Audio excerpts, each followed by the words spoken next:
மத்திய உள்துறை அமைச்சர் அமித் ஷாவின் திருமயம் பயணம் மழையின் காரணமாக திடீரென ரத்தானதால் பாஜகவினர் மற்றும் கூட்டணி கட்சியினர் அதிர்ச்சி அடைந்தனர்.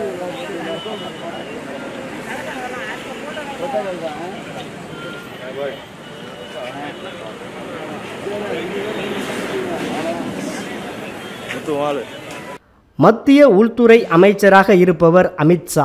இவர் டெல்லியில் இருந்து விமானம் மூலமாக மதுரை வந்தடைந்தார். பின்னர் மதுரையில் இருந்து புதுக்கோட்டை மாவட்டம் லேனாவிளக்கில் இருக்கும் செந்தூரான் கல்லூரி ஹெலிகாப்டர் இறங்கும் தளத்தில் இறங்கி அங்கிருந்து திருமயம் கோட்டை பைரவர் கோவிலுக்கு சென்று சுவாமி தரிசனம் செய்வது என்று திட்டமிடப்பட்டிருந்தது.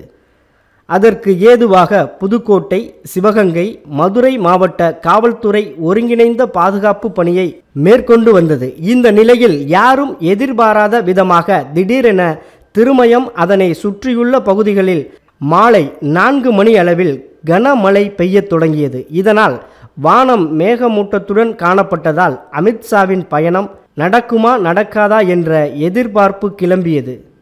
இதனிடையே சரியாக 5:15 மணி அளவில் வானம் தொடர்ந்து மேகமூட்டமாக இருப்பதால் ஹெலிகாப்டர் பறப்பதற்கு சாத்தியக்கூறுகள் சரியாக இல்லாததால் பயணம் திடீரென ரத்து செய்யப்பட்டது.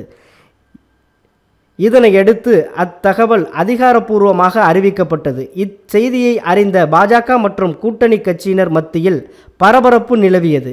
திருமயம் சட்டமன்ற தொகுதியானது சிவகங்கை நாடாளுமன்ற தொகுதிக்குள் வருகிறது.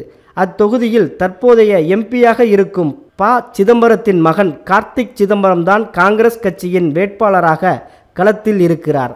அவரை எதிர்த்து பாஜக சார்பில் தேவநாதன் போட்டியிடுகிறார் என்பது குறிப்பிடத்தக்கது.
மதுரை